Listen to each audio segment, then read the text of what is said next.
Are you ready for the best damn sports radio show on the planet? Man Hour Nation, rise up. You don't want to be every time, no. I would like to personally welcome you to Man Hour After Dark. Say that then. While I bring you the host, Mike, Buck, and Cone. You know who's coming to the stage. Sports talk than what you about to hear right here. I second that. Go. You know that it's us when we talking about sports. Giving you facts on the field to the core. Tune in, we need the support. 1 hour too short, then listen some more. On all your stations, not dropping no music. Stripes like Adidas, but Nike just do it. Down 4 in the 4th, we go for the win. Michael 2 seconds, we taking it in. Buck, Mike, and Combs, you know what's going on. Man, now we're After Dark, no LA, we the big spark. No 4th and inches, won't cut you short. Got the best talking, it's all sports. Buzzing more than buzz beaters. We coming live all through your speakers, go. And what is up, Man Hour Nation? Michael Buckhouse here with the Man Hour. Head over to manhourradio.com. Pick yourself up some merchandise. Check out the blog section. And if you're going to miss any part of the show whatsoever tonight, head over to iTunes, Spotify, and iHeartRadio. And now, Amazon Music. Right there. That's right. Man Hour is on Amazon Music as of today. So go over there and check us out. And we are there live, raw, and uncut sports talk, just like we are here on youtube.com/Man Hour. We do have an action-packed show for you guys tonight. And as some virus threats come up on my computer here, bada bing, bada boom, get those out of here, and let's go ahead and try to do something. That would be fantastic. There we go. Let's welcome Combs to the show. Wow, it's if this is the start of what's going to happen, we are in for a treat, Combs. If you would stop trying to mess with Wyatt pre-show, you wouldn't be in this mess. Yeah, I am in a bad mess right now, 100%. No, the best part is I want to be the fly on the wall when you have to explain to Cindy what happened to the computer.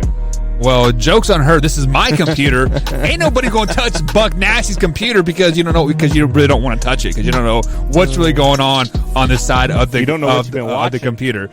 That's why you don't want to touch it. But Combs, we do have a great show lineup for us. We are going to talk a little bit of Seth Curry.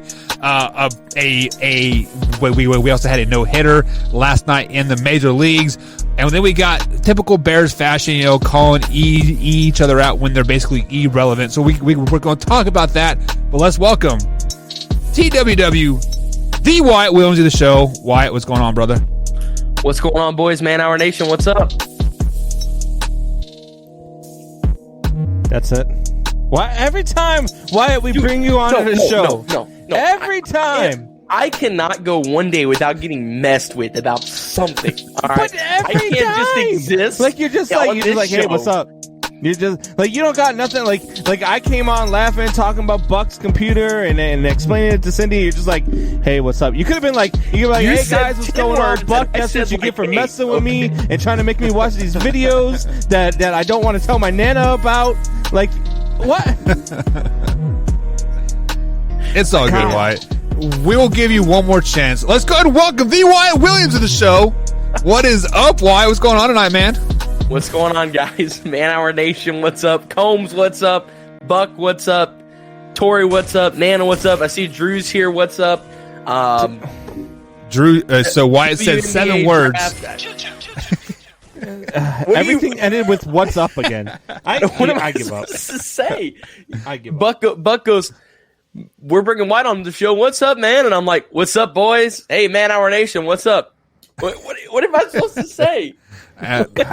Say, Man Hour Nation, we don't want to get sued, so we can no longer say rise up. There's a lawsuit pending, so everybody put hashtag rise up in the chat right now.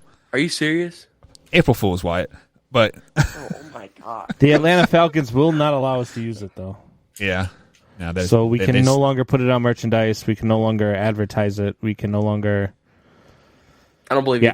No, it's true. We can't. No, we really it's not. Can't use it on merchandise. It's really not true. I refuse to believe it. Well, if you would wake up before 2 p.m., you would have seen this chat already because it's actually the truth. I was at school at 6 a.m. this morning. Yeah. Okay. I wasn't at school at 6. I was at school at 7. But yeah, see, you already see why you can't take anything you say seriously because you're. I woke up at 6. No, you didn't. I swear I did. No, you didn't. But you know why you didn't? Because there is no maid cleaning service that ever shows up at 6 a.m. I'll tell you what, boys. I am excited about tomorrow. Okay, we've got like an e-learning day tomorrow, but like it's not like you don't have to do any Zoom classes. It's all like a catch-up day, and I'm all caught up on my work, so I get to sleep in and have kind of like a 3-day weekend. I am so excited about it. Oh, some other cool news. Saturday, guess where I'm going? Where are you going? Baseball game. To see our boy Zen Maholsky at the Ohio State spring game. Heck yeah. Oh, that's What's awesome. up, man? I'm pretty pumped. See, you could have led with that into the show. You could be like, hey, guys, what's up, man? I'm so pumped. I'm going to see Zen this weekend. Like, that is some news that you could lead off the show with. Yeah. I'm actually pretty bummed that I don't get to go because tickets are still on sale, bro. No, that's not the issue. Why? It was either go to your graduation or go to Zen's spring game, and so he had to choose between Wyatt and Zen, and he chose Wyatt. Oh, yeah, that's awesome. Definitely. Yeah. So, I mean, hopefully Wyatt only graduates from high school. For what? My graduation party? No, because I chose Zen's spring game. See why when you become an adult, when you get to become an adult, you have to like use your cards wisely. You're like, when do I want to get my get out of jail free card? And unfortunately, I did choose it on you for this quarter, so you should feel really, really privileged when you get like one a quarter, like you get 4 per year. Yeah. So. I mean, that's just. I mean, that's how babysitters work, man. Like, I mean, they're not like on call, life, buddy. Yeah. Don't have kids, and you'll never have to worry about it. Buck and I don't want to have kids for a while. Yeah, I'm good. I don't want to have kids for a long time. I would have, as much as I do love my boys, I would have loved the honeymoon stage a lot longer than getting married and spitting out a boy. But that's what I love my kids to death, but man, my parents said that they waited for. So not said they did. My parents waited for 4 years. So they got married in '98 and had me in 2002. And they said that's the best decision they ever made was waiting for like 4 years and going like having fun and stuff. Well, they ever say they should have kept waiting? Sometimes. Okay. on my little brother, not me. I'm the favorite for sure. I'm sure once you came out and told your dad you were a Green Bay Packers fan, I'm sure he was like, "Damn, I really should have waited." Yeah, they always like my dad's a UK fan and I'm a Louisville fan. My dad's a Chicago Bears fan and I'm a Packers fan. Why do you hate your dad? My dad's an MJ guy. I'm a LeBron guy. Why do you hate your dad? Yeah, I love my dad. I can't agree with him. Clearly, you do not. Judging by everything that you just said, you do not love your dad. Yeah, if you were my son, not only would I have kicked you out of the house when you were 12, but like I would have sent you to Patriots fan. I would have sent you. He lives in New England. He is from New England. Okay. Yeah. So on that note, guys, man, why you are going to owe me a new computer, man. It's like if this virus keeps coming up, do anything. I promise you, man. I promise you. Oh, why don't you tell everybody what you did, Buck? Well, see, Wyatt said to go to this website called hamsterdance.com, and we pull it up, and it says this site is compromised, and you need to push the. You need to push this bright red light that says download here, and me being like, hey, let's push this big download button. Even like he says, are you sure you want to download this? Do you want to bypass the McAfee security? Yes, I do. Download. I had a friend. Wyatt was like, hey, Buck, have you ever seen that video about a couple of girls that drink a couple of cups of gin? Stop. And Buck tried pulling it up, and it didn't come up. I have a friend. I am not going to say any names, okay? Not going to say any names. I'm really glad you have a friend. He was okay. He was on a website. That's why he's not saying any names. Have been. It's imaginary. He was on a website that he probably shouldn't have been, and he clicked on a couple of links that he probably shouldn't have, and he literally these people hacked into his phone. Are you your friend? We were stop it. No, I'm not. We were sitting in school, and he looks over at me, and he's like, bro, I can't get on my phone. And I'm like, what do you mean? And I look at it, and he's like, the phone screen is blank white with black lettering that says the FBI has confiscated your phone or something like that. So he thought it was a good idea, Okay, I can't make this up. To run to the pool at school, at Highland Hills Middle School, and throw it in the pool. Then he fished it out. Then he put it, so the air vent in the boys' locker room had a crack in it on the backside to put it in the crack. So yeah. No, I'm not saying any names. Not saying any of that. So guys, we are going to get to sports talk today eventually. And after the break, we are going to get into some sports talk. Maybe. Curry passes Will Chamberlain on the all-time Warriors scoring list last night. Carlos Rodon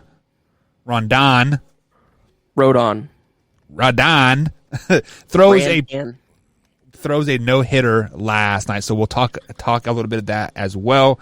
And then, of course, we got to talk Chicago Bears. We got to talk Chicago Bears and their great quarterbacks that they have over there. So if I can clear this virus thing, there we go. Thank you.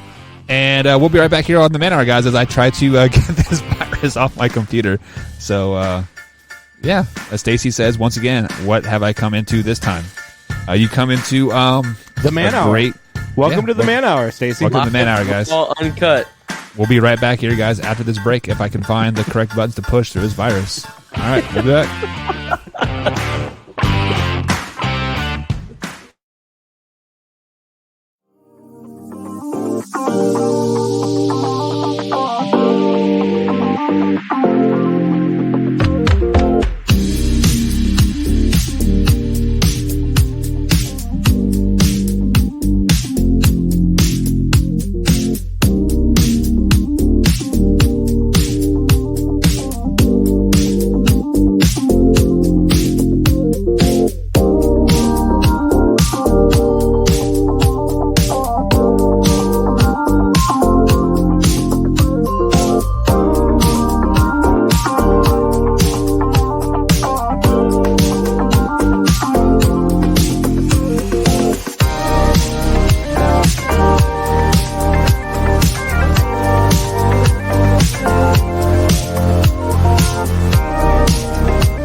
Welcome back to the Man Hour, as Wyatt has officially been kicked off the show for interrupting my beats and getting me in my zone here. Wyatt, you will never be welcome back on the Man Hour again. As let's welcome Combs back onto the show. Combs, what's going on, man? Like, how are you doing? Let's go ahead and bring the vibe back onto the show as I install this McAfee. What's that? I won't put any viruses on your computer. Yeah, I mean, like, Wyatt. First of all, you sing during the intro. You can't come in. Like, you can't even sing on cue, Wyatt. You come to the pre-show 15 minutes late. You give Buck a virus on his computer. Jeez, I mean, now you're interrupting the intros. Like, what is going on, Wyatt? This show is just it is ESPN to go call a game or something. ESPN's like, hey Wyatt, will you call a game? And then Wyatt's like, oh, you know what? Let me screw up the Man Hour first, and then I'll come to you guys. Yeah, I mean, does that because the Man Hour, then I'll take down ESPN. This is exactly where the show is. It is going to go. It's going to go straight into the gutter on that long because hey, I am 80% installed on my McAfee installer. Hopefully, Wyatt, the $65 that I had to spend on this is worth it. So hopefully for you. So last Tuesday, Michelle, guys. don't encourage him. Yeah, you can Michelle. Combs, walk upstairs, go get her the dishes, lead her to the kitchen. I'm totally kidding. Get back here, Combs. You're going to get fired.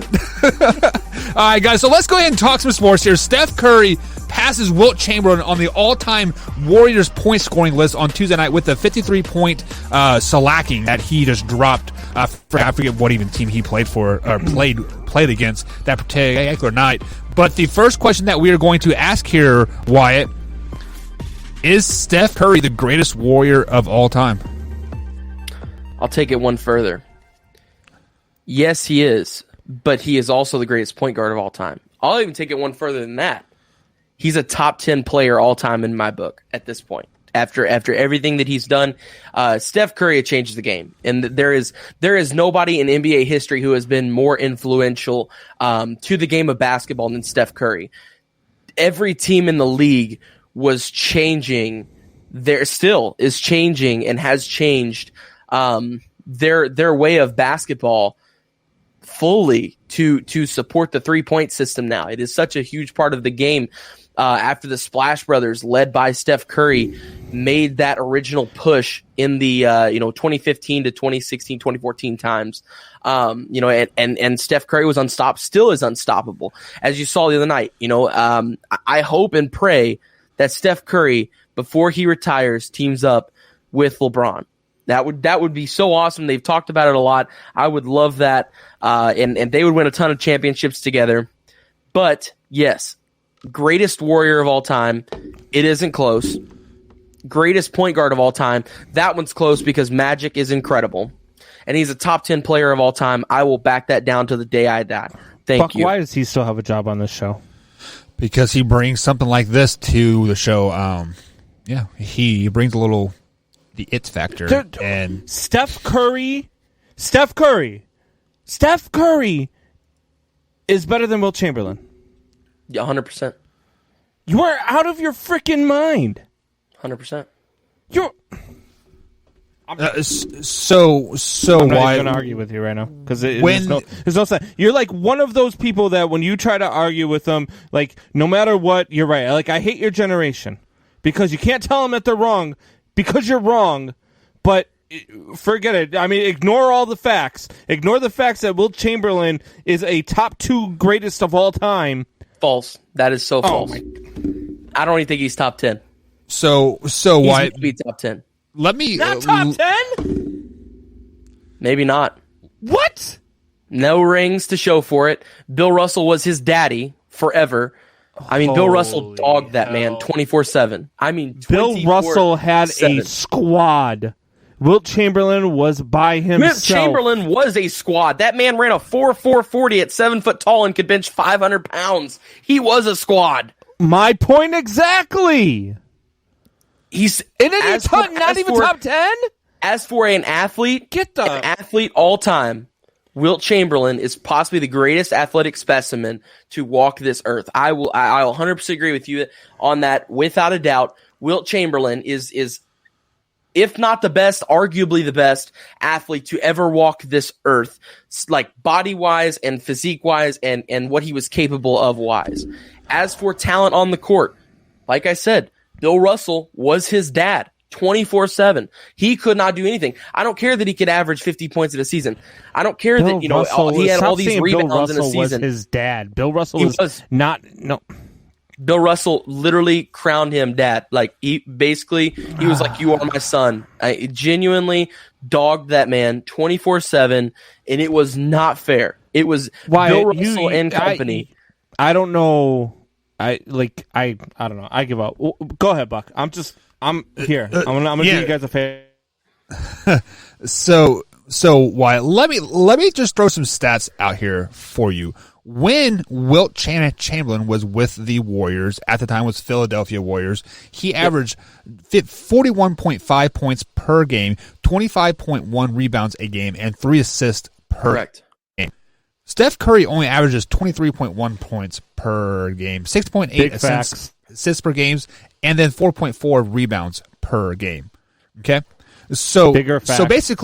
so basically, Wilt is doubling points per game average than Steph Curry, right? Correct. Do you want me to answer that? Why? Sure. So the reason why is because there was only between 4 and 8 teams in the league at that time. Okay. If Steph Curry played in that time, Steph Curry would have averaged 70 points a game. Shut your mouth with his right long range now. shooting. Stop What do you- talking right now. what do you mean? You know He shoots why? anywhere in the Because there was gymnasium. no 3-point line back then, so no, he wouldn't average that many points. He's an incredible finisher too. He can shoot a mid range shot. He doesn't can't just shoot the three. And he would I'll actually give you that. pass the ball. Okay, so I'll give you that. He has a good mid-range shot. Okay, just like awesome. How many years did Wilt Chamberlain spend with the Warriors? Wilt spent, what was it? Probably, so he was in the league for 13 years, I believe. I think he spent 9 of those in with the Warriors. So it was 5.5 seasons with the Warriors, 3 in Philadelphia, and 2.5 in San Francisco. So 5.5 years. When did Steph Curry come into the league? Was it like 2012? Right? Maybe earlier than that. I think it was 10. I think it was 2010, 09, somewhere in there. 09, 2010. Yeah. It Took him 11 years to accomplish what Wilt did in 6. Better athletes, more teams. Stop it. Stop. The athletes aren't better now than what they were They when don't Bill play Russell defense, played. Wyatt. And Who was the defensive player of the year last year in the NBA? defensive player, I believe it was Giannis. I don't remember off the top of my head, honestly. I think it was Giannis. Yeah, you know Giannis is an why you incredible don't remember? defender. Because they don't play defense in the NBA. Giannis is a great defender. Stop Giannis would it. be able to play defense in the 90s. That is a fact. Giannis could. There are a lot of defenders that could not. Giannis could, though. Buck, I don't know what to do with this kid, man. Why there are several Warriors here on the list that I'm not going to bring up. So I googled top Golden State Warriors of all time, and this particular article here, it is the Bleacher Report, actually has Wilt Chamberlain as number 1. He is the greatest Warrior of all time, and then it has Stephen Curry at number 2. When was it wrote? When was it wrote? Last when week. was it published? It was 2 days before he broke the record. It was anticipation of him breaking the record this season. Bleacher Report's wrong then. So with that being said, there are several names on the list that I would take above Stephen Curry. To be honest, Chris Mullins comes to mind. Chris Mullins was the heart and soul of Golden State forever.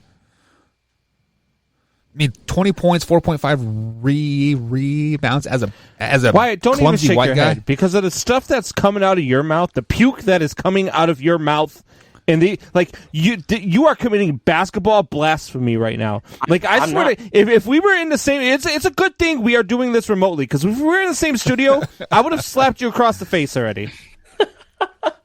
I'm telling you right now, the way that he changed the game, how great of a player he is, and his leadership, his teammate capabilities, his mid-range shooting, Chamberlain was a his finishing. 13-time All-Star, an 11-time rebound champ, 2-time NBA champion. 2. How many rings? 2. I don't think he had any rings. Yes, he did. He won 2 rings. Didn't he win a couple with the Lakers? That's why he went to Lakers, right? Yes. 2-time All-Defensive Player, was a Finals MVP, was a Rookie of the Year, 7-time scoring champ, 10-time All-NBA. Oh, okay. I know what you're saying. Hold on. He came out of retirement to ride the bench and got 2 free rings. Yes, that is true. But when he started and played, he got no rings. Bill Russell was his dad. Bill Russell clapped him 11 times. Can we please get Wayne G on the phone? Please? No. To destroy this kid? I'm telling you. Wyatt would definitely put Wayne G in his just like in his butt. As Drew says, Wyatt, I love you, bro, but damn, shake my head. So Wyatt, before I let you rebuttal anything here, you are saying athletes were they are better athletes today than there were back in the day, right? But let's be honest. Would Stephen Curry be Stephen Curry if he didn't have Klay Thompson on the court, Draymond Green on the court? Yes, he's proved that many times. He put up 53 points that night and only needed 19 to break the record, and still won. Still won. Right, yeah. But I'm saying, like, would we be talking Stephen Curry in the same breath as Wilt Chamberlain if it wasn't for those counterparts that he had? Say that again. I'm sorry. I don't know. Say the question again. Does Stephen Curry need the counterpoints to be great? Does he need Klay Thomas? Does he need Draymond Green? I'm not going to tell you that Klay Thompson and Draymond didn't help. They, of course, did, but I don't think that we can use that to take away from Steph Curry's greatness. I think we can, just because, like, if those two guys weren't on the court, they would be probably doubling teaming Stephen Curry all game, every game, right? I mean, forcing him to shoot those 50 Did you guys shots. watch the finals throughout 2014 through 2017 when it was the Warriors? You could have triple teamed Steph Curry and he would still hit a shot. He can be triple and double teamed. Steph Curry legitimately changed the game more than anyone has ever done in history. Nobody changed the game more than Wilt Chamberlain changed the game. No. What did Wilt change? How to lose 11 times? He's got you there. To Bill Russell? He does got How you to there. get clapped every week? Bill Russell had a freaking all-star team his entire career. He played with 5 freaking Hall of Famers on the court at all times. Well, out of 8 teams, it's not that hard to get all-stars. Bill Russell is the most overrated player in the history of the NBA. No, Wilt Chamberlain is the most overrated player in the league. You are on it. 110%. 110%. Wilt Chamberlain is the most overrated because he was an incredible athlete. He is loved amongst everyone because of that. He has literally no rings to show for it except for 2 when he bench rode with the Lakers. Congratulations. You sat as a 9th man in like 72 after you played in like the 60s and late 50s. I mean, no. Wilt Chamberlain is the most overhyped player ever to play basketball. So, Wyatt, let me ask you this question here. When you are ranking these players, because, you know, me and you do agree that LeBron James is the greatest player of all time. When you are rating these players, how do you rate them? Like, how do you put Stephen over Wilt? Well, first off, I look at, you know, the biggest thing is your impact on the game. That is first and foremost. Second off is rings. I like to look at rings. Third is stats. And in all 3 of those categories, Steph Curry has him beat. In all 3. Hold on. Wyatt, your mom's on the phone. I'm sorry, but I had to call her just because I had to let her know so that her son's on drugs, and it's not safe for him to be. It's ugly, man. When you look at those 3 things, Wyatt. He's scored more points now than Wilt. In a league with better athletes and more teams and more of the better athletes, much more of the better athletes. Stop talking about what? The athletes aren't better now than back then. How are they not? If Wilt Chamberlain played today, he would put up the same numbers that he put up back then. No way. Who in the world right now would average 50? There is not one person on planet Earth right now that averaged 50 points in the NBA. If Wilt Chamberlain played today, he would average the same numbers that he averaged back then. That's a bold statement. That's the craziest thing I think I've ever heard in my entire life. Okay. Combs, what did Shaq is literally like Wilt, but just a little less. And the best Shaq ever did was 25 points a game and 10 rebounds. He averaged 25 and 10 most of his career. Don't ever compare Shaq to Wilt again. Shaq could dunk a ball, and that was it.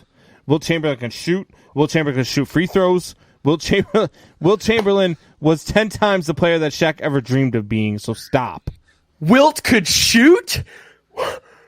What? He jump, catch ball, jump, dunk ball. Jump, catch ball, jump, layup, not dunk, jump and layup ball. Dunk sometimes. Oh, I don't know if the dunk was legal then, so he might have not dunked it as much, but it was catch and layup. There was he's not shooting. Better than Wilt, and he's not even the best. He's not even, I don't even think he's the second best Golden State Warrior of all time. Who do you have as second best? I mean, you could put all sorts of people up there. You could put, you talked about Tim Hardaway, Mitch Richmond.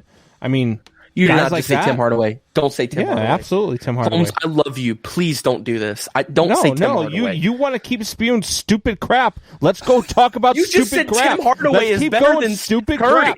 Yeah. What is that? I'm better than Steph Curry. How about that? Oh my God. Can we move on to the next segment before I freaking drive down to Southern Indiana to beat the crap out of Wyatt?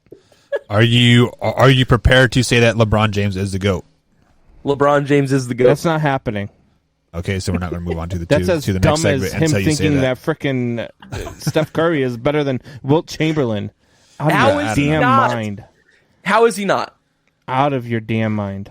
I'm Why asking you, how is he you not? have some homework when you're traveling to Columbus, Ohio this done my this homework on weekend. this. No. I want Really? You didn't to, even know he won any championships. I want did you your to homework? compile highlight tapes of like both teams or from both guys and see which highlights are more impressive.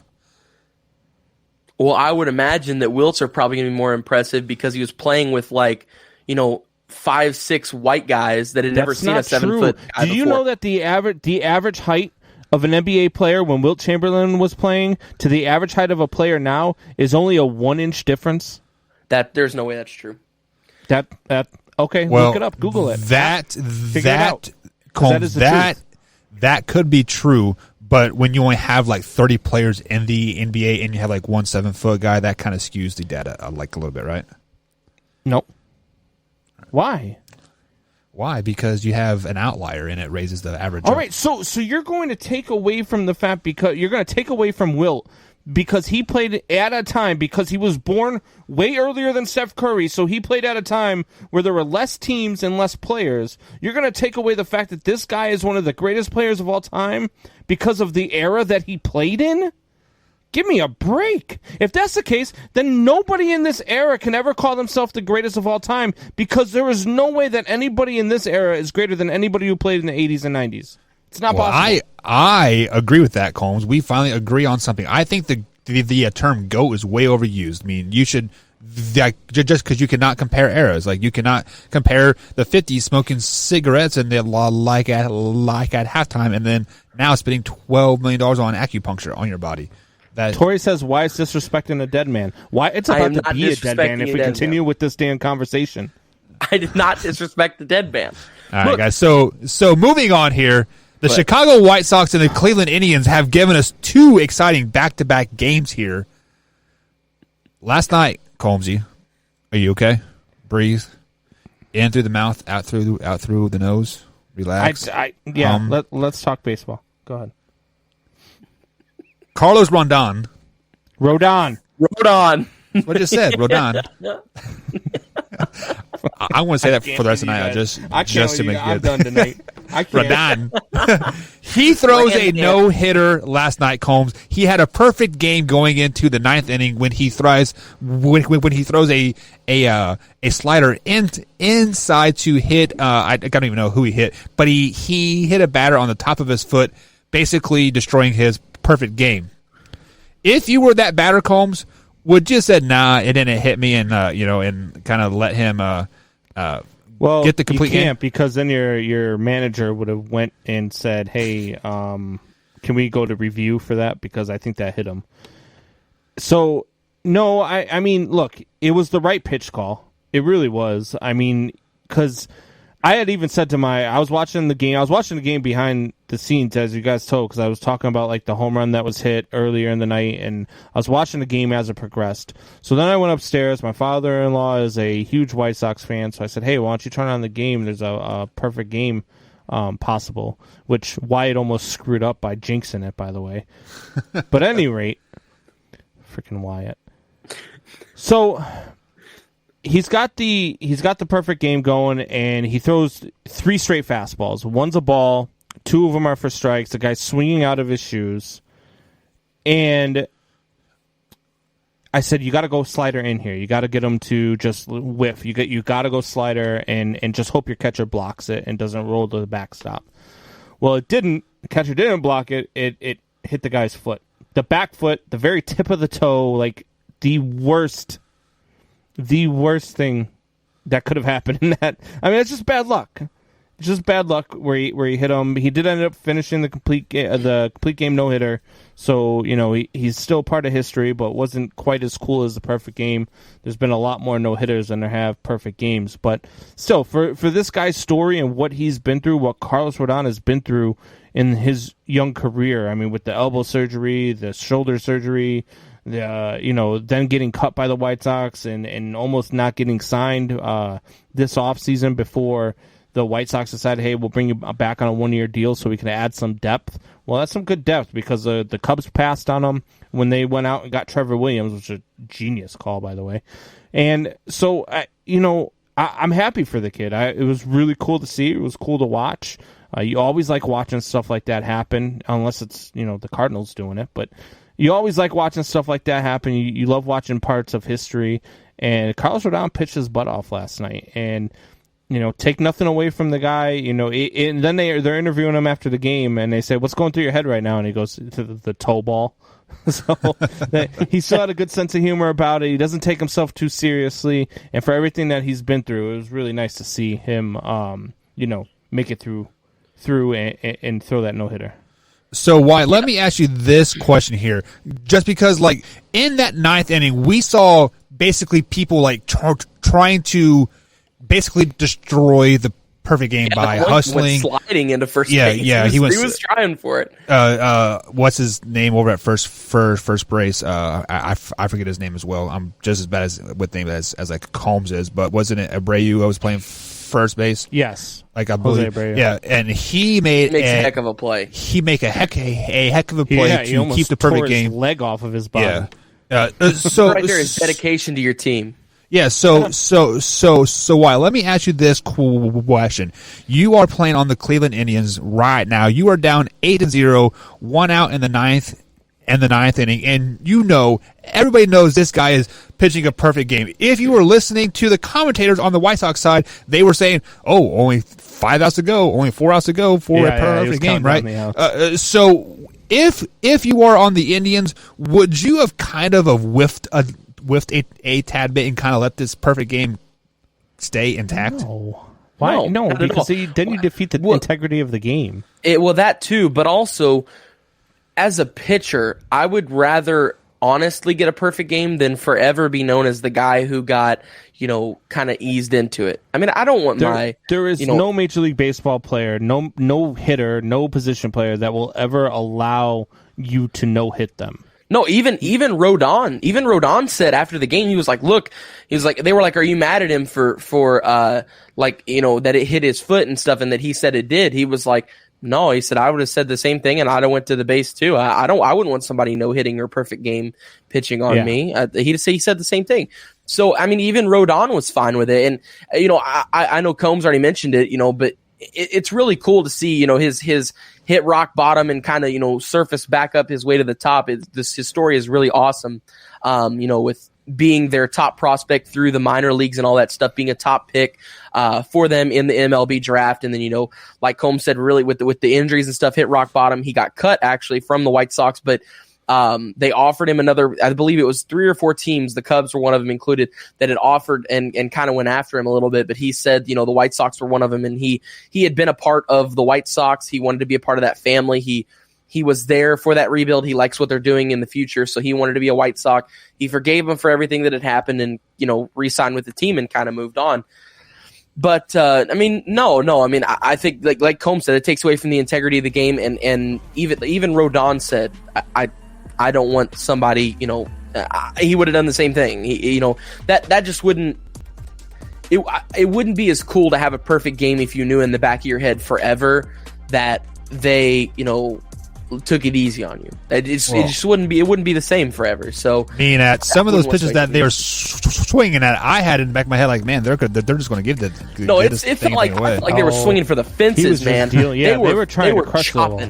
Yeah, they were trying. What they were trying to do was end the perfect game, end the no hitter, and end the shutout all in one swing. What they were trying to do. Yeah. All right, guys. So we are going to take a quick little break. I have to restart the old computer because the virus says change me. Restart your computer. So we're going to take a quick little break. On the other side of the break, we got the fan favorite, Ain't nobody got time for that. So, guys, we're going to take a quick little break. Combs will lead us on the backside of the break for Ain't Nobody Got Time for that. We'll be right back after this here on the Man Hour. Oh, wrong button.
And welcome back to the Man Hour, says Kevin King, Wyatt's favorite all-time Green Bay Packer. Oh yeah, I bought his jersey, by the way. Do you know that? Probably. I'm totally just kidding. I will never buy his jersey. Nah, you probably definitely did. And you know why you would buy a Kevin King jersey? Why? Ain't nobody got time for that. Ain't nobody got time for that. Ain't nobody got time. Ain't nobody got time. Ain't nobody got time for that. Ain't nobody got time for that. Speaking of ain't nobody got time for that, it's time for everybody's favorite segment of the week, just because they like the dancing monkey and the song.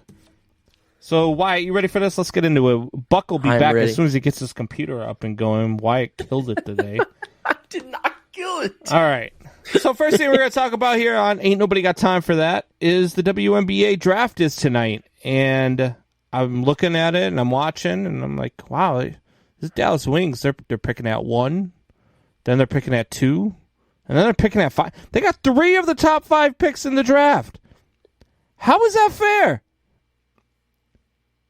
I don't know. I guess they just traded for a lot of them. The New York Liberty did that last year. They had a ton of picks. That's how they got like Sabrina Ionescu and then a couple other players. I don't remember off the top of my head. New York Liberty's done that over the last couple of years. Actually, they got Asia Durr from Louisville a couple of years ago. So it's kind of a trend in the WNBA, honestly, to have a team have either 1 or 2 early first round picks. It's something that actually happens more than what you would expect. And it is odd. You don't see it in any other draft. And I'm not really sure if I believe they traded for them. But I'm not sure if it has something to do with your like losses. Like if you have a certain amount of losses, you get a certain amount of picks and all that stuff. So I'm not sure if that's how it works. Were via the trade. Which I don't know. Like if you're another team in the WNBA, how do you say, all right, well, you guys already got the 1 and the 2. Sure, I'll trade you my number 5 pick. Like, well, I'll tell you what. How do you let that happen? You offer me a really good player, and I don't care what picks you've got. Yeah, now all the top 5 talent is going to Dallas. Like you know that they're going. Like theoretically, they should be a lot better next year than what they were this year. Correct? Yeah, they should be. They should be a lot better. This year's draft isn't as good as previous drafts. So, like, last year's was loaded. I mean, loaded. Like I said, like I mentioned the name Sabrina Ionescu from Oregon. baller, man. She spent so much time with Kobe, working with him, perfecting your game and stuff. She spent a lot of time with him at camps and stuff. And she's an incredible player. And I believe she had some injuries this year that kind of riddled her off the court and stuff. But she was awesome in college, and this year's draft isn't as stacked as last year's was. So I don't, there of course will be a huge effect because it's multiple high early first round picks. But at least in a sense, it's a down year in a way, not like it was last year. If you had these picks last year, you could essentially set your franchise up for the next 15, 20 years. I'll tell you what, man. Look, if I'm a GM in the WNBA and you've already got the number 2 and the number 1 pick, and you call me for another pick, even in the first round, let alone in the top 5, I'm going to answer my phone and I'm going to tell you. Ain't nobody got time for that. Ain't nobody got time. Ain't nobody got time. Ain't nobody got time for that. Ain't nobody got time for that. Ain't nobody got time for that. Ain't nobody got time. Ain't nobody got time. Ain't nobody got time for that. Ain't nobody got time for that. Ain't nobody got time for that. Ain't nobody got time. Ain't nobody got time. Ain't nobody got time for that. All right. So moving on here with the next one. Still waiting on Buck. I don't know what the hell's going on with Buck. He's sitting there in the comments. I see his comments are coming up. So you're like, what are you commenting from your phone, Buck? Could have done the show from your phone, couldn't you have? God, you're getting my next what the.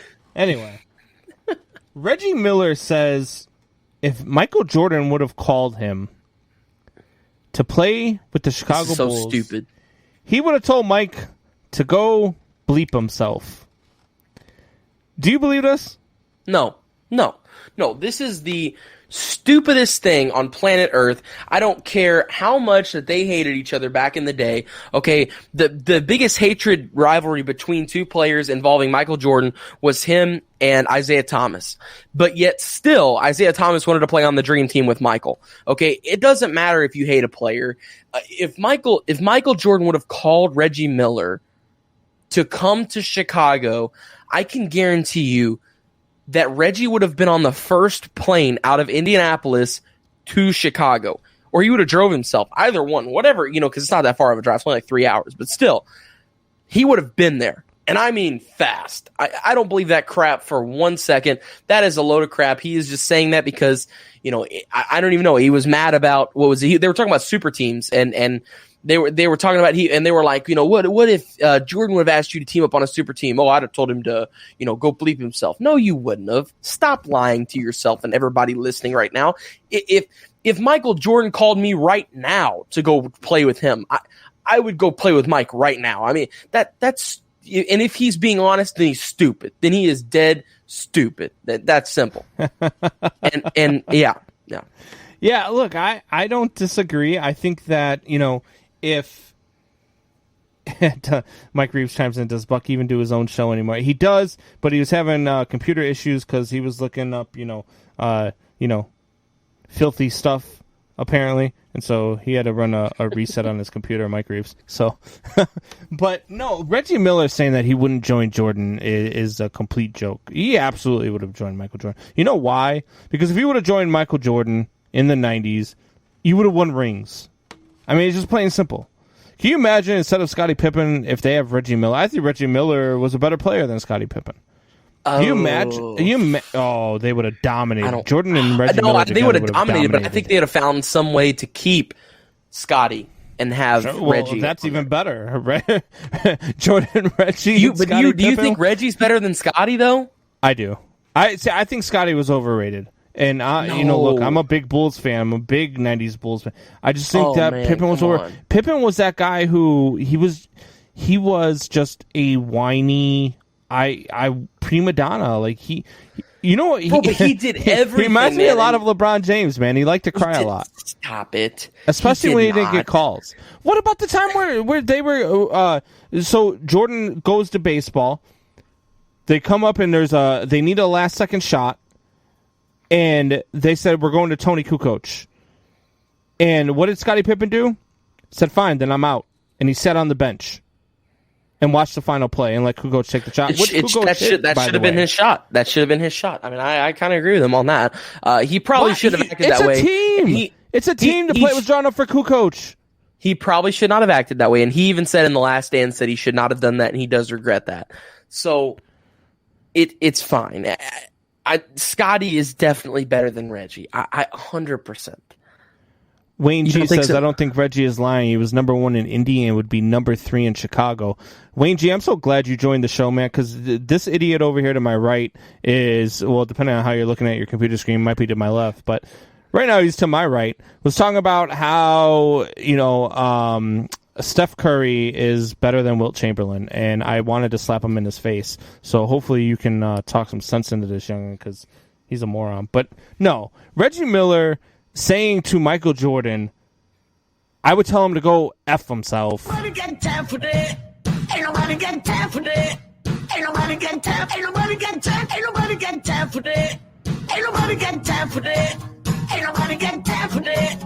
Ain't nobody got time. Ain't nobody got time. Ain't nobody got time for that. Ain't nobody got time for that. Ain't nobody got time for that. Ain't nobody got time. Ain't nobody got time. Ain't nobody got time for that. All right. So moving on now. Our boys over at Infinity Sports, Wayne G and Sully, put out their newest episode. And in that newest episode, which I'm sure Wyatt Williams will agree, they say there is 0 chance. Well, I'm sorry. They said 1% chance. 1% chance that Trevor Lawrence is a bust. And I completely disagree with that, Wyatt. I disagree. I know you agree with it. I know disagree. You disagree? Yeah, I think there's. You said I think the other there's day a. you think... No, I don't think there's a. I mean, I think there's more. There is not one prospect on planet Earth that it has a 1% chance of being a bust. I don't believe that. I think he probably has a 20% chance of being a bust. I mean, I don't think it's incredibly high, but I don't think it's a 1% chance. So what they're saying is, if he played his career out 99 or 100 times, 99 times he would be a great player. That one time, the only one time he would fail, you got to understand he's playing in Jacksonville where there's literally no O-line. Like, I get it, he's got some weapons down there. He's got some okay weapons. He's got DJ Chark's all right. You've got James Robinson as well as Keelan Cole. There's a couple of okay weapons down there, and the defense is spotty, and it's okay. It's not anything special. It's a little below average. It definitely needs work, but I don't think it's the worst defense in the league. It's definitely down there, but it's not the worst. So Peyton had a bigger. I completely disagree. Here's why. All right, so Wayne and Sully, I was listening to their show, and I was listening to them both talk about he does nothing wrong. Like Trevor Lawrence has always been a winner. He does everything right. You can't pick out one thing in his game that he does wrong. Well, there's been plenty of quarterbacks like that in college.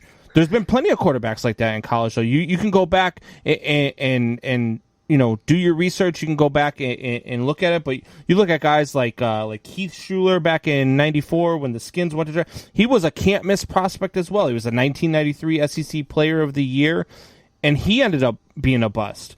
David Klingler of the Bengals. These guys were all good early first round prospects. No. Klingler was the number 3 pick in '92, threw 716 yards in one game in college, and in 32 games in college, threw for 9,430 yards and 91 touchdowns. They were saying this guy is the prototype being a quarterback back in '92. They said this guy is going to be the best quarterback. So Trevor is a top 5 quarterback prospect of all time. I don't. This kid. All right, so let me finish. This kid back in '92, David Klingler. They're like, oh, this kid's going to be great. All these records that he's thrown. He's breaking records. He's throwing up phenomenal stuff. There's nothing wrong with his game. Well, he lasted 24 games in the NFL, and he threw for 16 touchdowns and 22 interceptions after putting up all those numbers in college. You want to come a little bit closer to home? You don't want to go back in the day? David Klingler was the number 3 overall pick. We're talking about a number 1 overall pick. There's a huge difference between a 1 and a 3. Okay, you want a number 1 overall pick? Tim Couch. Yes. Tim Couch. Tim Couch was not as highly rated. Browns, drafted ahead of Donovan McNabb. He was considered a generational talent when he was drafted. Now you can look. The problem is that you can look at these picks. Ryan Leaf is the other one. Who they were talking. This guy should be drafted ahead of Peyton Manning. That's how talented he is. So you can look back now and be like, oh, well, that guy, I mean, I could see why he wasn't going to be good. I could see why he wasn't going to be good. But at the time of their draft pick, at the time that the scouts were looking at these guys were considered can't miss draft picks. These guys were considered like the generational quarterback. They were supposed to be the guys who were going to transcend the position. They were going to be the guys that lead their teams and win Super Bowls and do all these things. And none of these guys ever materialized.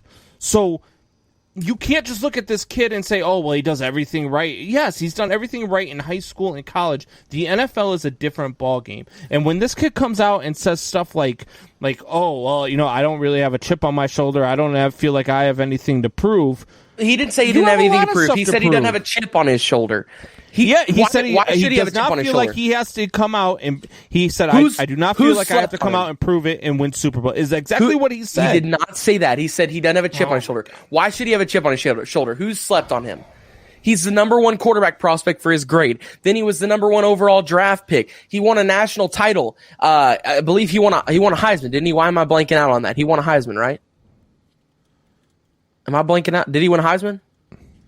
I don't think. I don't think so. He did. He was a Heisman front runner all of the years that he played. I mean, if he didn't win a Heisman, that's maybe the only thing you could say he was disrespected. Maybe he did the year before. I think he did 2 years ago. I think he did his freshman year. Yeah, I think he did too. Yeah, but I feel like I'm wrong at the same time. I don't know. Anyways, Google. Google it. But anyways, Trevor Lawrence hasn't had a moment where he's been treated wrongly or slept on. There's never been that moment where Trevor Lawrence, like, people were like, oh, this kid isn't going to be great. He has been groomed his entire life that he is this amazing quarterback prospect.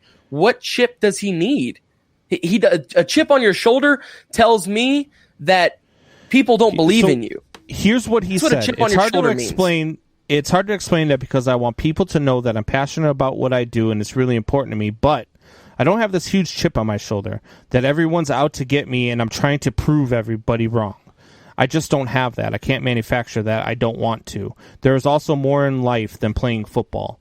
That is not something that I want a quarterback who is supposed to be the prototype. If you would ever build a quarterback and you went there and you built one and you made a quarterback, it would come out Trevor Lawrence. That is not the mentality. He is the second greatest quarterback prospect of all time. No, he's not. So Luck is the only one that's better. Luck was the only quarterback prospect that was better coming out of college. So I welcome myself back to the show here because there were a lot of and I just named to you 4 quarterbacks that coming out of college were supposed to be top prospects. No, Ryan Leaf was a top prospect. They said he was going to be better than Peyton Manning. Lawrence. There were scouts out there saying he was going to be better than Peyton Manning. Tim Couch was considered a generational talent. Okay, this kid, there's David also been Klingler, scouts out there saying that J.J. Watt was weak. How did that turn out? He hasn't had a full season. Scouts are wrong all the time. People have said all kinds of crazy stuff. Okay, so that's what I'm saying about this kid too. Is I think the scouts are wrong. I think you guys are wrong when you say that this kid is not going to be about this. There's no way he's the prototype quarterback. He's going to be the best quarterback. Blah blah blah blah blah. No, he's not. And yes, it does have something to do with him going to Jacksonville and playing in Jacksonville, but it's not going to be because this kid does not have what it takes to translate his game from college to the NFL. He just doesn't have it. I'm sorry. So a few things that I want to poke in everybody's argument here. Yes, I've been listening on my phone while my computer was starting here. But do you realize in college you are only playing probably against, like, at any given time you're probably only playing against about 3 or 4 NFL players at any given time, right? When you go to the NFL, you're playing against 11 NFL players at all times. When you play Bama and Ohio State, you're playing against 8 or 9. Okay, it's still not 11. Excelled in those games, except for still one. Not 11 though, is it? Huh? It's still not 11 though, is it? Well, not all NFL players deserve to be NFL players. Is 12 greater than 9? Asking for Infinity Sports. The answer is that yes. The answer is yes, Wyatt. Okay, so with that being said, Trevor Lawrence can be the greatest prospect ever. You know, I mean, college athletes don't always transfer over to the NFL. Let's like Combs throw out some examples here, but let's also look at some college players that are great NFL players, right? Tom Brady, not a very good college quarterback. Let's just be flat out honest. Yeah. Great NFL guy, right? Right. So, I mean, like, you cannot translate what you do. And the reason why, like, I only went with quarterbacks in that list because I want to translate because it's a quarterback. But I could name you all sorts of draft picks that were, this guy's going to be good. Rashawn Salam. Jameis Winston. What was Rashawn Salam coming out of Colorado? Jameis He was Winston. supposed to be like the greatest quarterback, the greatest running back of all time. The guy, Jameis Winston. the Bears, after they drafted him, they didn't even want him to be a third string running back because they were afraid he would fumble the clipboard. There was some quarterback out of Florida State that I'm thinking of here. I can't remember his name, though. Shut your mouth. He got You're an drafted idiot. to Tampa Bay, I But think. at any rate, that Threw argument 30 came picks because in I a was listening season. to our boy Wayne G and Sully over at Infinity Sports. But what I have to say to them about this argument... Nobody got time for that. Ain't nobody got time for that. Ain't nobody got time. Ain't nobody got time. Ain't nobody got time for that. Ain't nobody got time for that. Ain't nobody got time for that. Ain't nobody got time. Ain't nobody got time. Ain't nobody got time for. I love that video. Combs, hang on. Bring up that comment from Wayne G again here, like about with the Barry Sanders thing. So, 9 times out of 10, running backs are not bust in the NFL just because when you see a hole, you hit the hole and you run through the hole, right? Being a quarterback and a running back in the NFL are two totally I different could name things. you some pretty bad running backs that came out of college. I just named one in Rashawn Salam. I mean, that guy was... Yeah, but they are Reggie fewer. Bush underproved. They are fewer and far. They're fewer than far between, though. So, but like that's why linemen are never really bust in the NFL because you block, right? I mean, it's like much doesn't change. And speaking of the draft, Stephen A. Smith says if Justin Fields drops out of the top 5, he wants an investigation on how teams are doing things, and basically insinuating the fact that there would only be white quarterbacks taken in the top 5. And I think that's a joke, to be honest with you, because you're not going to tell me right now. There's no way, for one, that I'm going to believe that Justin Fields is a better quarterback than I would say. I like at least 3 or 4 other quarterbacks ahead of Justin Fields.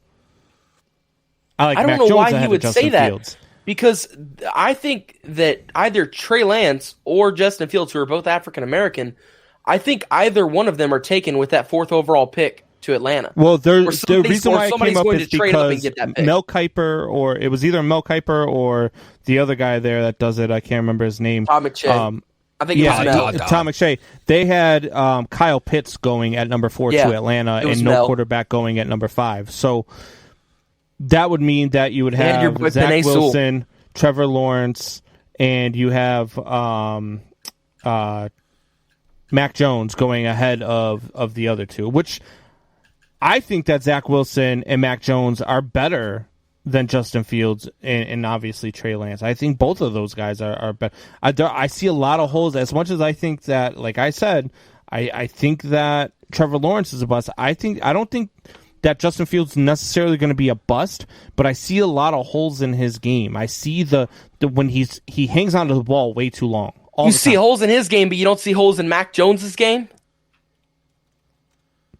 When they played in the national championship, who won? Who had 4 NFL wide receivers? When they played in the national championship game, who won? Who had? Can you answer the question, or are you just going to keep giving more questions? No, switch them teams and who wins? Who had 4 wide receivers that are going to be in the NFL? Who had an O-line that's all going to be in the NFL pretty much? Who had a defense that's riddled with NFL talent? I feel, because I have eyes and I watch the game and I don't just listen to what everybody says on ESPN, Wyatt. I feel like Mac Jones and Zach Wilson. You are literally making this about Stephen A. Smith. What are you talking about? This segment is about Stephen A. Smith. You were watching ESPN for what that. What he's saying about what the team... He wants an investigation if Justin Fields isn't taken in the top 5. That's a joke. It's an absolute joke. You shouldn't have said that. Like, why do you want an investigator? Why? Tell me why. There's only one reason why. And that's because of the color of his skin. And when you want to do everything and bring race into everything, there's only one thing I got to say to you. Ain't nobody got time for that. Ain't nobody got time for that. Ain't nobody got time. Ain't nobody got time. Ain't nobody got time for that. Ain't nobody got time for that. Ain't nobody got time for that. Ain't nobody got time. Ain't nobody got time. Ain't nobody got time for that. Ain't nobody got time for that. Ain't nobody got time for that. Ain't nobody got time. Ain't nobody got time. Ain't nobody got time for that. All right. So we're up against it here. We got to get to another break. God, you guys get my blood boiling, man. First Wyatt with the stupid freaking take that Steph Curry is better. Then you guys want to sit here and get me in an argument about Trevor Lawrence. God, Anyway. I hope Trevor Lawrence comes to the Bears because that's where quarterbacks go to die. We'll talk about that. Come up here on the Man Hour, guys. We'll be right back.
And welcome back to the Man Hour, guys. Michael Buckeyes along with Brandon Combs and Wyatt Williams tonight. If you missed any part of the show whatsoever, head over to manhourradio.com. Check out the podcast form over there. You can simply click on the podcast link, and it will play the latest episode that you have missed.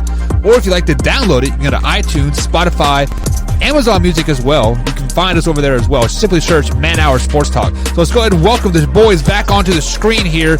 And I am back, and I am wild and ready to roar here, guys. But let's go ahead and bring up some of these comments here before we get into some more baseball talk.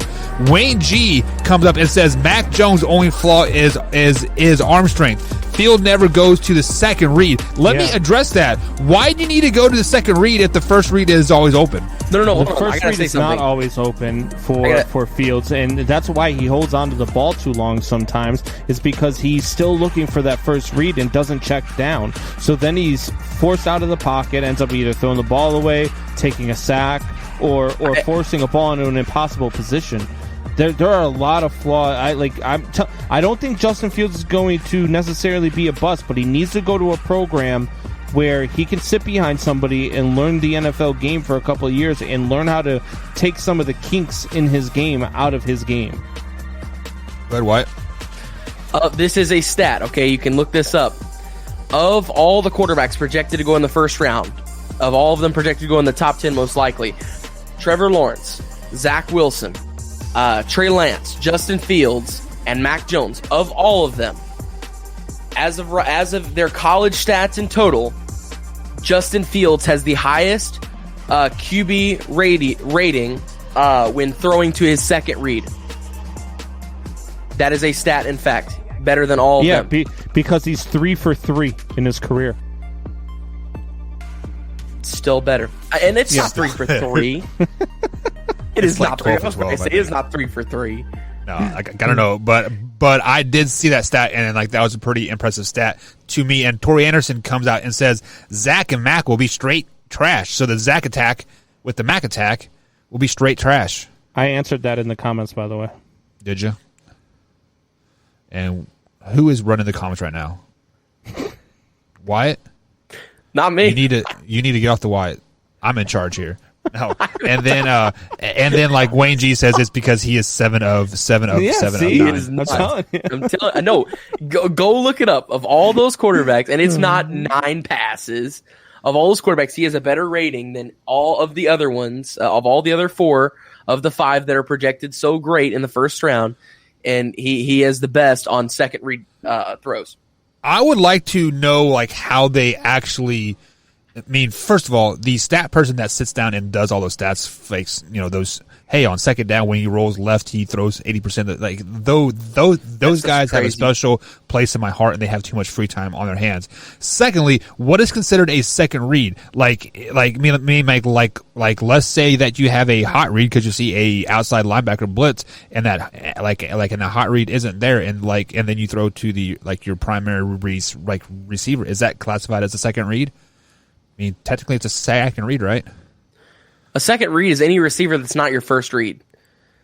Well, obviously, but what if it is a hot read or a check down? It doesn't matter what it would be, even if it's a running back standing over there all by himself on the sideline. That's still It's still your second read. Your first read is your route that the play is designed to go to, and if it's not there, then you got to find somebody else.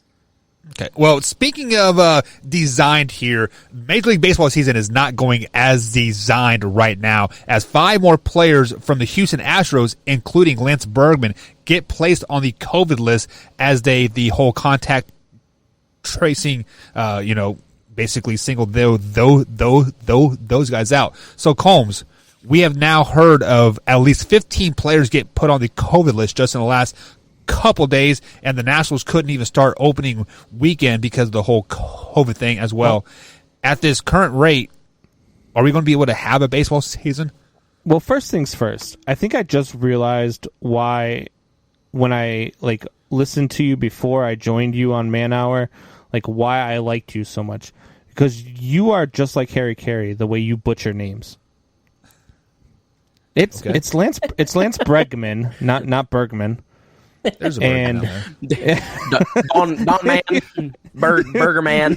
Yeah, Bregman pronounced backwards is Namgreb. Then you misspelled it to me in the chat. Says I copied and pasted it over there, so that's your fault. Well, then autocorrect got me, but I'm pretty sure that I didn't. But anyway, at any rate, no. Look. Baseball is going to get through this. They're not going to stop. They've been chugging through it all season long, and they're going to continue to chug through it. So,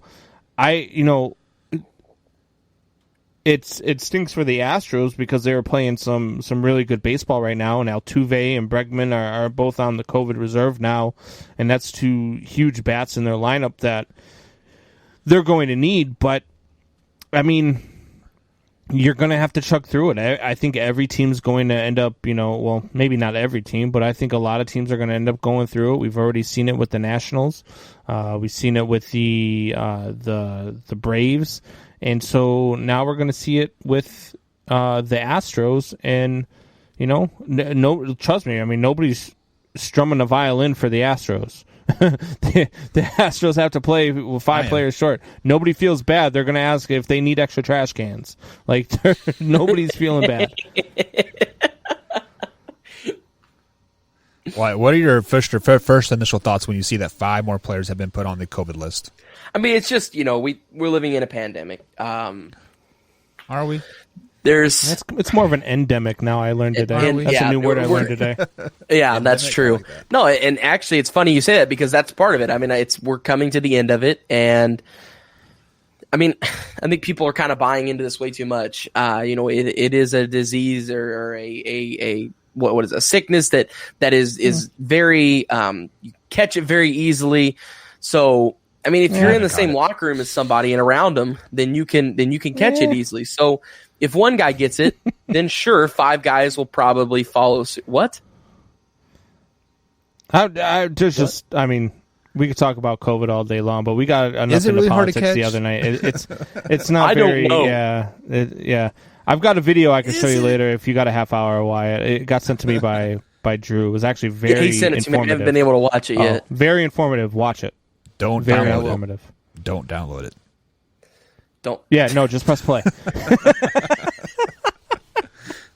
Yeah, but like every time like I start hearing like these teams and get put on COVID lists, I mean baseball season happens a day at a time. I mean so like when you get put on a 10-day quarantine, you're probably going to miss nine games. So does this hurt the Astros? 100%. Just because Combs, correct me if I'm wrong, Hoffy had them in the top 10, right? Like sitting at number 7 or number 6 maybe. Yeah, so the Astros were in the top 10. Yeah, so me like obviously like a guy, I don't know what those five players are, but anytime that you have 5 players that either tested positive or contact tracing in a roundabout way, you are kind of on edge for all those other players that are in the locker room, just because they can come back and say, "Oh, you sat him. You were 5 feet away from him on the airplane. Like instead of the six feet, you got to sit for 10 games too." And I think the good thing for them is that they got them on the COVID list now. They could probably get them back in time for next week when they play that big series against the Angels. They've got the Mariners and the Rockies up next, so you almost want to say you don't have to be at full capacity to win. Out of those 5 games, win 2 or 3 out of those 5, which would still, you'd still have a really good record in the AL West. But the Astros have not been playing good ball as of late. They've lost 5 in a row, I believe it is. Yeah. So they're just not playing good ball right now. So maybe they get these guys back, get them back healthy, and in time for that series against the Angels. To be honest with you, I care less. I hope they're out all season. Yeah, so speaking of playing good ball right now, the Dallas Mavericks are playing good ball. Luka hit a game-winning shot on Wednesday night to seal the victory over the Grizzlies, 114-113. There were some great defense being played there, right, guys? Wink, wink, nudge, nudge. But with that being said, there was a particular personality on airways that has a huge forehead and worse receding hairline than mine. Says that this shot was pure luck. Wyatt, was Luka's shot, game-winning shot, pure luck, or was that just pure skill? We're talking about Stephen A again. He is so clutch. Luka Doncic is amazing. I love his game. I love watching him play. And the thing that I love about Luka the most is how good of a person he is too. We saw it a couple of seasons ago. I think it was 2 seasons ago, right before actually it was 2019 and 2020, the beginning, right before COVID happened. He took a layup, and as he did, he went crashing into the crowd, and he decked this kid. And immediately got up, didn't check himself, picked this kid up. The kid was crying, sat there with the kid for a minute, hugged him, and then went back onto the court. After the game, came over and gave him his jersey. So it just speaks volume to how good of a person that Luka is, too. So not only is he a great player, but a really good person deep down as well. I just think it's funny what Mark Cuban said about him. Did you guys see that? I did not. Mark Cuban said, if I had to choose between keeping Luka Doncic on the Mavs or my wife, I would be headed to the divorce office right now. He's headed to the divorce office by just saying that. Let's just be honest. And guess what? When he hit that shot, guess who the first person on the court was? He's Mark Cuban. He's Mark Cuban. He go ahead, divorce him if you want to. Yeah. You won't. You won't. Yeah, no, exactly. But guess who the first person on the court was when he hit that shot? Mark Cuban comes flying down there. Oh, I love Mark Cuban. I Best love Mark. owner He's in all awesome. sports. Yeah, best owner in all sports. Oh yeah, especially Mark has a lot of good moments too. That's for later. But yeah, Luka. It's just a clutch shot. It just speaks volumes to how how just incredible that this young kid is and how great he's going to be in the future. In my opinion, I think that he will go down as the greatest foreign player of all time by the time it's all said and done. Does he take over as the best player in the NBA once LeBron leaves? You got guys like Giannis out there. I know that's so that's so tough. I think so. but also I can't sleep on guys like Giannis, like you mentioned, LaMelo Ball, Jason Tatum. There's so many really good young stars right now in the league. So, I mean, he'll absolutely be in contention for it. And even right now, I think he's a top 5 player in the league right now. And I think that when LeBron leaves, he'll be a top 3 player. So I think for sure that it'll only get better as time goes on. I mean, you got to think the guy's only been in the league for, I believe it's 3 seasons now, and he's already was his first year, I think. Yeah, so 3 seasons, and he's, I mean, come on, he's already a top 5, arguably top 5, definitely top 10 player in the league already. I mean, the kid's incredible. His shooting is out of this world. He's an incredible playmaker. You can put him anywhere from the point guard to the small forward position. And he's I kind of find it funny whenever he's starting to work on his one-legged step back like Dirk Nowitzki did. So I kind of like when he does stuff like that. But no, he's a really exciting player to watch. And no, I don't know what Stephen A was talking about when he said that it was luck. No, it's a clutch shot. He's a good shooter. He's a clutch player. He's a great player. Well, let's just put this on the table. Anytime you do something in a sporting event, luck is involved in some way or the other. Just like that perfect pass, that perfect home run. Like luck is somewhat of involved. So let's just put that out on the table. But he does train for this shot time after time after time. But Combs, let's go ahead and go back to your question there. Like the best young player, and Wyatt brought up some good names here, but Wyatt, you skipped over one of the biggest stars right now that's only like 19 years old, maybe 20 years old, Zion. Like Zion is absolutely killing it, and the only reason why we don't know him, see him in the NBA, because he's playing for the Pelicans. I mean, yes, I know with the Pelicans and with the NBA TV, like you can see anybody play at like any given time.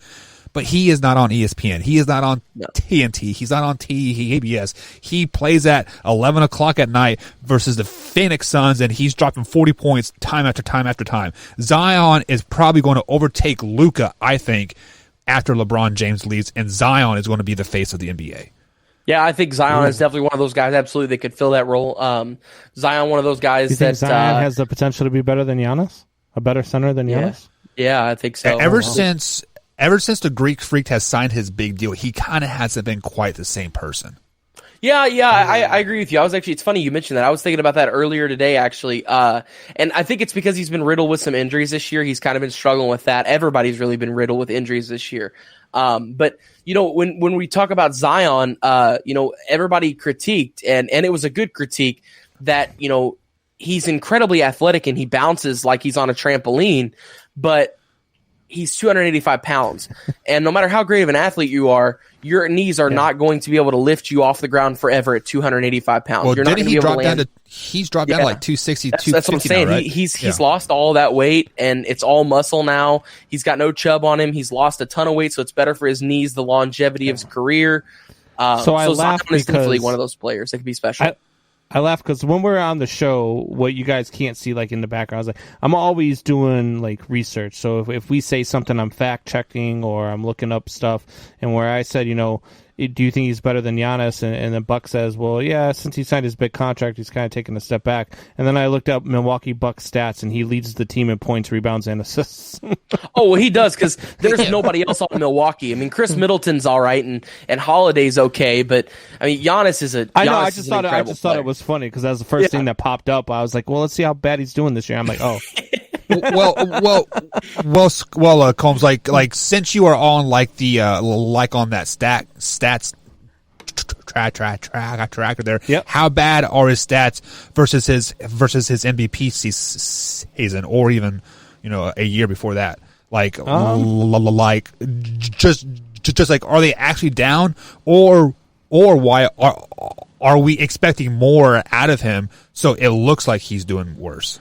I think that it's a little bit of both, honestly. You see somebody sign that big contract, you're expecting them to continue at the pace they were. So just to give you guys an idea, right now he is averaging 8 points more than he does in his career. He is averaging 2 more rebounds than he does in his career. And he's averaging 2 more assists per game than he does in his career. He's shooting 3.5% better than he has in his career. What about last year? What about last year? Yeah, I'm going by stat wise. You could go year to year. So let me see. Check what his yearly averages are. Because the last 2 years he really averaged 30.4 points per game. This year he's averaging 34. Oh, I'm sorry, that's minutes per game. He's averaging more minutes per game. His his field goal percentage is up from last year. His 3-point percentage is up from last year. His free throw percentage is up from last year.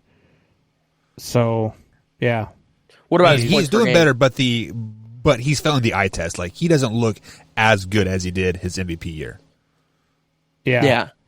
So, and his points per game is better than it was. Oh, no, I'm sorry. It's down half a point from last year.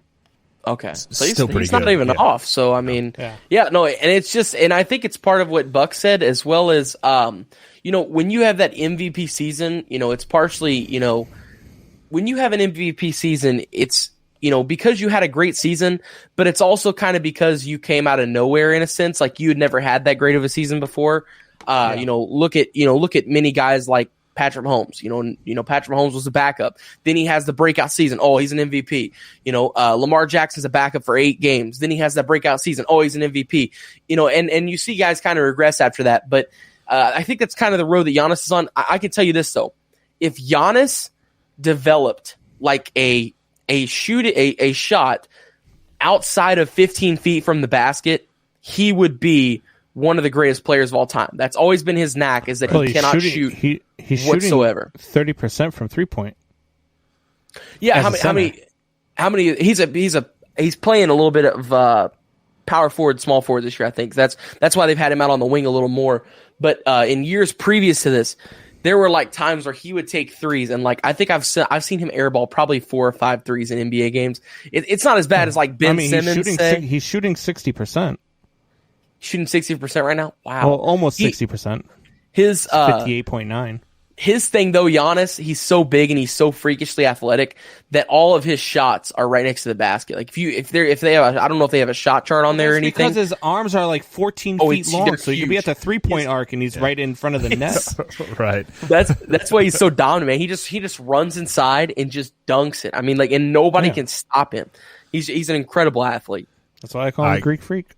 All right, so guys, let's go ahead and switch gears from the association to the NFL here. The Browns have officially signed Jadeveon Clowney to a 1-year, $10 million deal. So, Combs, you are our NFL guy right now because we are not talking about baseball, so I'm kicking it to you first. Blah. Does this make the Browns a front runner in the AFC North? They were already the front runner in the AFC North. I mean, yeah, they are. They're the front runner in the AFC. They are a very good team. I think that them in the AFC North. So you got it's them, Pittsburgh and Baltimore are the don't sleep on Cincinnati.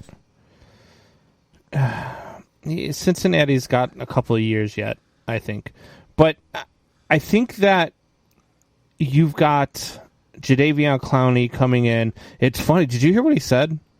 He said, I can't wait to play across from someone who's that dominant like Myles Garrett. And he just played with J.J. Watt. Boy. That's a tough statement to make. Yeah. But I think that's a stupid statement for coming from a guy like Jadeveon Clowney who can't stay on a team for longer than a year. Exactly. And, I think that if he would just shut up and play football, this would be a great signing. But I think this is an irrelevant signing. I don't even know if he'll make the team on opening day because it seems like every team he goes to, they don't want him there. So who knows if he doesn't get cut before opening day? I don't know. Does it make them better if Jadeveon Clowney is Jadeveon Clowney? Yes. But I think we all keep waiting for the Jadeveon Clowney of South Carolina who knocked that kid's helmet off when he came through the line. I think we're waiting for that Jadeveon Clowney to come out, and I don't think he's there. I think his draft stock rose because of one hit, and I don't think he's that big of a name anymore. He's just this is an okay signing, but it's not nothing huge.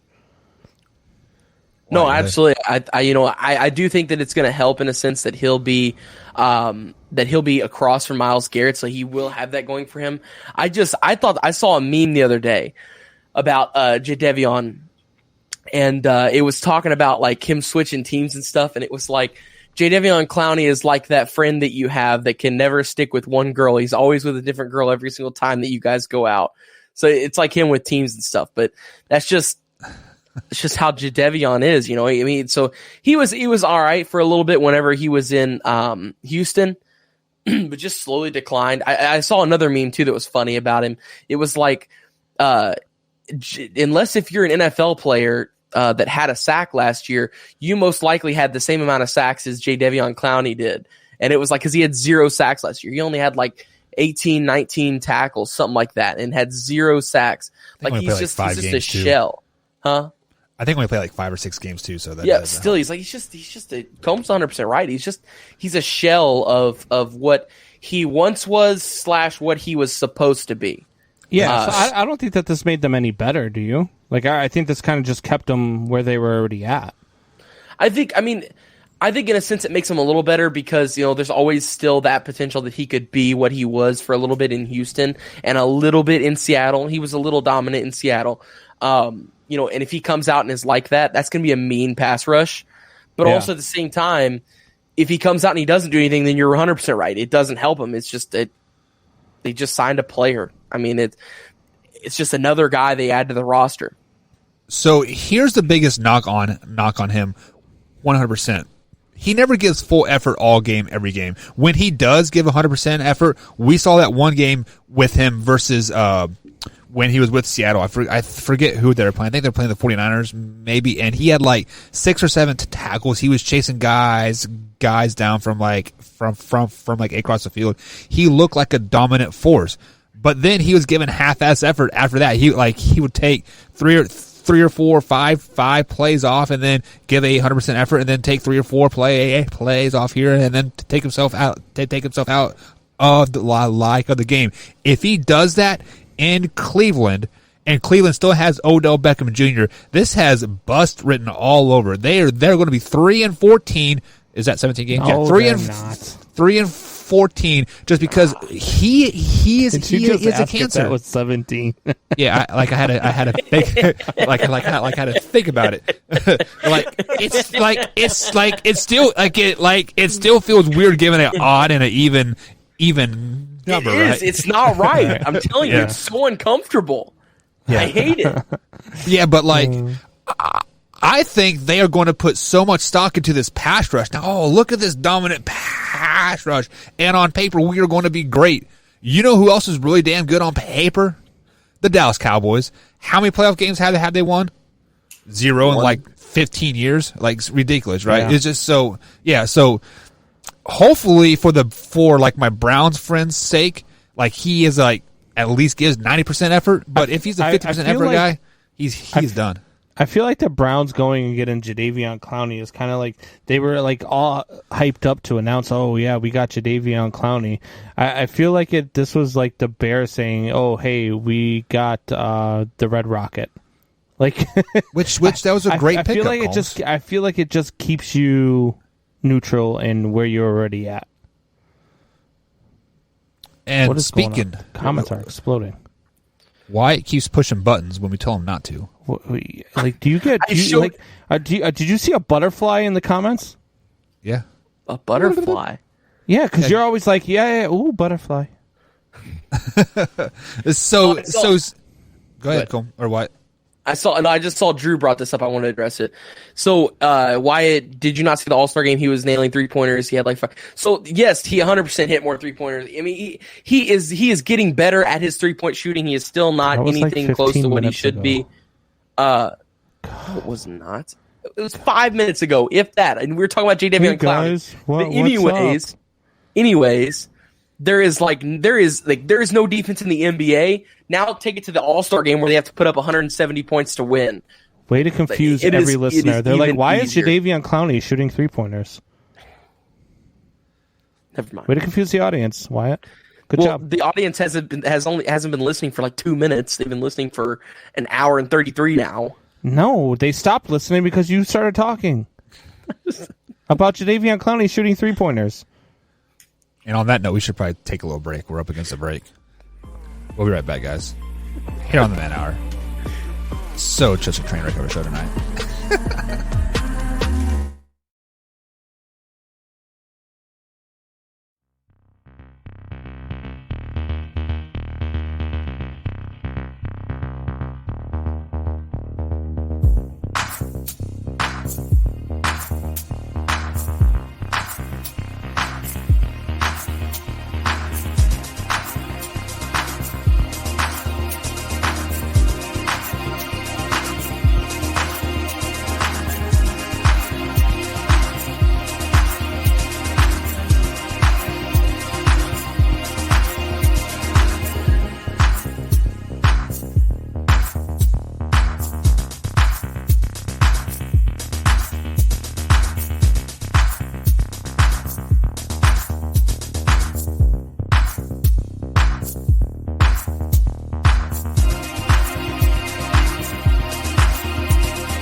And welcome back to the Man Hour, guys. Michael Buckhouse along with Wyatt Williams tonight and Brandon Combs. I about messed that up, too, because this show has gone so far off track all night long. And if you guys missed any part of the show whatsoever, I guess you can try to watch us on Spotify or iTunes you want me or to Amazon fix it Music real or quick, Radio. Buck? Yeah, here you go. I got. You stole There my we joke. go. But I fixed. didn't do anything though. Now this is a good show. Now we are. Do you back. understand? Every time you remove me from the stream, the music gets messed up, and then people get blasted with music again, right? Yeah, I know. Sheesh. You're such That's a why I rookie. do that. You are such a rookie. All right, guys. So let's go ahead and try to get back on track a little bit here. This show has been so off the rails tonight here. But LaMarcus Aldridge, Wyatt, let us know what is going on with him. You have some breaking news with him. Combs is going to say something terrible about this. Okay, so LaMarcus Aldridge, everybody knows him, legendary Trailblazer, all this stuff. Played in San Antonio, just signed with the Brooklyn Nets. It was a huge signing. Everybody, freaked out about it. It was a big signing for them. But he did release today, out of the blue, just announced his retirement. He said that I focused on basketball so long, but now it's time to focus on my family. He released that he had a irregular heartbeat last night at their game and had some heart issues while he was playing. So he's deciding that his family is more important than basketball, which I think is an incredibly awesome move by him. But my best friend Combs here does not agree with me on that. Combs, what are your thoughts on this? Do you guys really want me to talk about this? Go for it. Politically correct, yes. This is why I like hockey better than the NBA. The guys in hockey have a heart attack on the bench and die, get shocked back to life, and say, hey, can I make my next shift? Basketball players are like, oh, I got a murmur. I'm retired.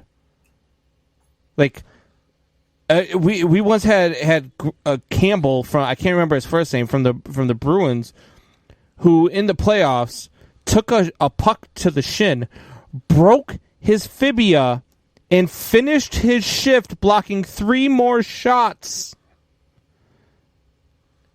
And NBA players get a cramp and have to get carried off the court.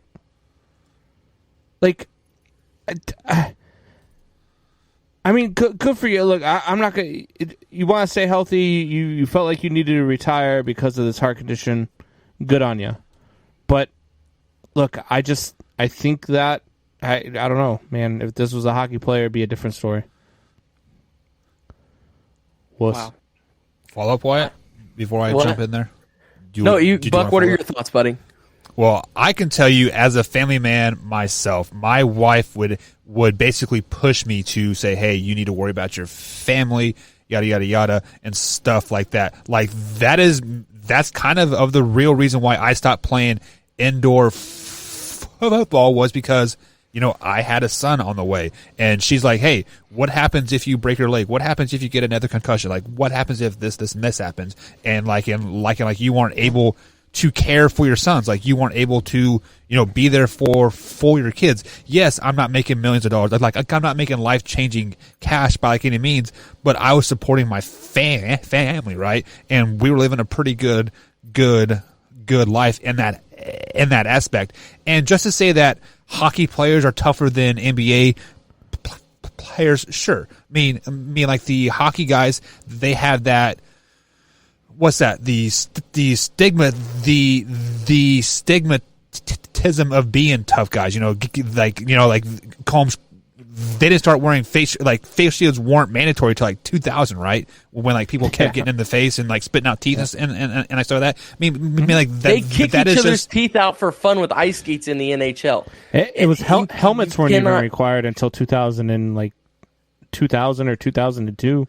Right. Yeah, but either way, they have this stigmatism, we are the tough guys, and it doesn't matter what happened, we're going to finish, right? Basically because they have to. Hockey players don't get paid much as NBA guys. So if they were to quit, hey, I died on the bench, and if I don't finish this game, I don't get my $100,000. PK Subban took a skate to the leg. It gashed him so deep that he needed 27 stitches the other night. Right. He went back, got the stitches, and didn't miss a shift. Okay. Didn't miss a shift.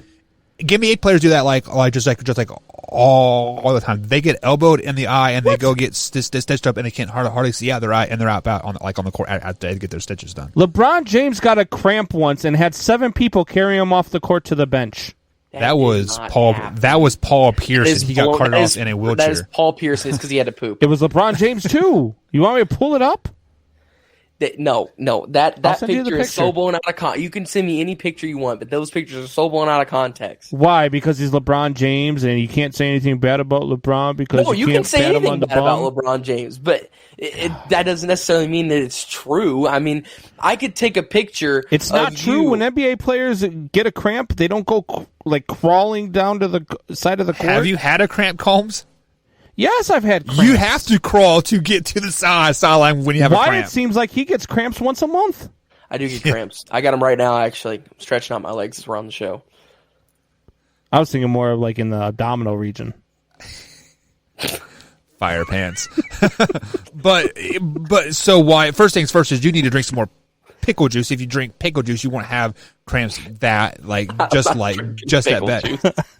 Guy used to drink a jar, guy used to drink 16 ounces of pickle juice before every game. Buck, but that's disgusting. I never had a cramp. Does cure cramps. So I never had a cramp. What else does is bananas. Bananas. Yeah. I'll eat a banana right now. A lot of potassium in bananas. I love bananas. Bananas are awesome. So let's go ahead and get back to the real issue here. I mean, he retired because he had a issue with his heart, not because of cramps, not because of a broken leg, not because of stitches, because of his heart. He could literally drop dead at any given time. Would you want to put yourself in that situation, Combs, where you could, drop dead at any given time playing a game?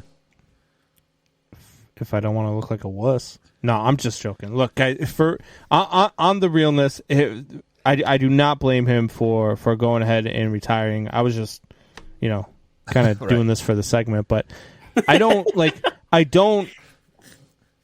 blame him for wanting to shut it down. His health is at risk. He could drop dead at any moment. He wants to be with his family. I completely understand that. So I don't blame him for that at all whatsoever. Right. And good on him for being able to walk away and choosing to walk away and actually following through and doing it. hockey player just wouldn't have done it. That's all.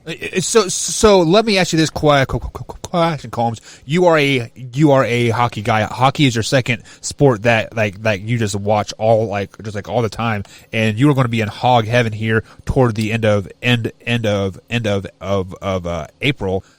Do hockey players have to stay there though, just because they're not getting paid as much as NBA guys? No, I think you have to stay there just because there's so much talent in the game of hockey that you don't want to lose a spot.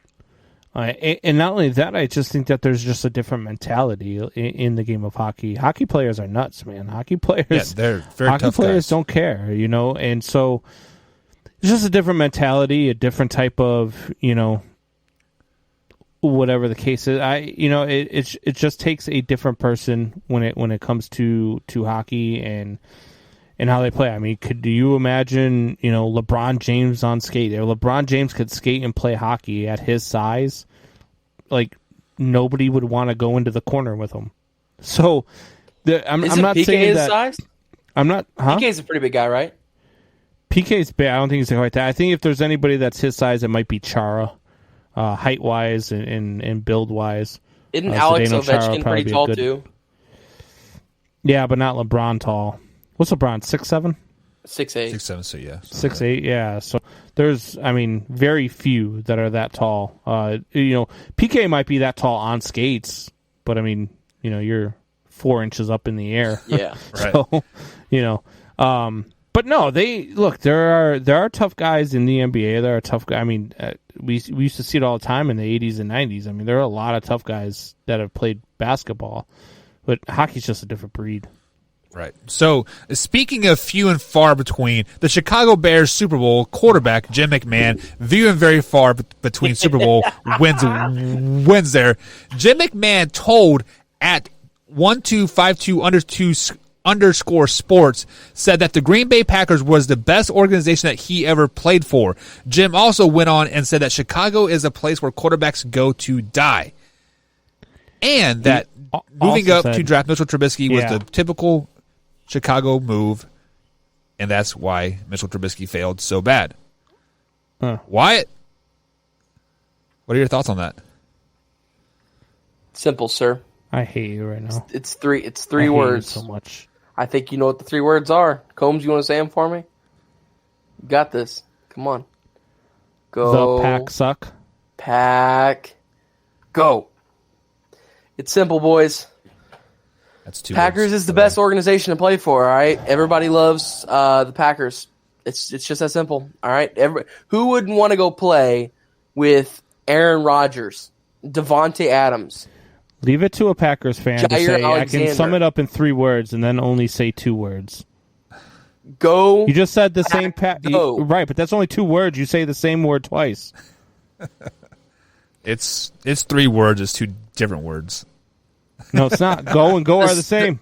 The second go has an E at the end of it. Yeah, of course it does. Welcome to Green Bay. Go T. So, Combs, you are As many letters as they have teeth. True. But, Combs, you are a Bears guy. You live and breathe your Chicago Bears. And for your Super Bowl winning quarterback to say that that a rival team, a rival organization is better than the Chicago Bears and quarterbacks go to Chicago to die, how does that make you feel inside? It makes me feel like Jim McMahon watches this show because he repeated everything that I said 2 months ago. This is my exact thing I've been saying, and nobody listens to me. So now Jim McMahon says it. Probably one of the worst quarterbacks to ever win a Super Bowl says it. The guy's a nutbag, and now everybody's like, "Oh yeah, that's pretty funny. That's probably true." Well, no shit. I said it already. This is where quarterbacks go to die. The front office is horrendous. Ownership is horrendous. They can't draft a quarterback to save their lives. They can't produce a quarterback to save their life. They can't do anything with a quarterback. This is exactly where quarterbacks come to die. That's why we don't get a Deshaun Watson. That's why we don't draft Deshaun Watson. That's why we don't draft, anybody. And instead, we end up with Mitch frickin' Trubisky. And then While all Two-time these other playoff quarterback, quarterbacks right? are available, and we're like, hey, we need a quarterback that'll push Mitch Trubisky and can compete for the starting job. Okay, well, should we go get Jameis Winston? How about should we go get Jameis Winston ain't pushing else? nobody. No, let's go get Nick Foles. Nick Foles. Jameis Winston would push him to throw 30 interceptions. Then this season, you have all these other quarterbacks available again. All this quarterback carousel. Can you go get Deshaun Watson? Oh, maybe we'll go get Russell Wilson. Nah. Let's just get the Red Rocket. Top 15 quarterback in the NFL. Stop it. All right, guys, that's going to be it for the Man Hour tonight. Wyatt, you want us to go ahead and send us out, big guy? Sure. Man Hour Nation, rise up.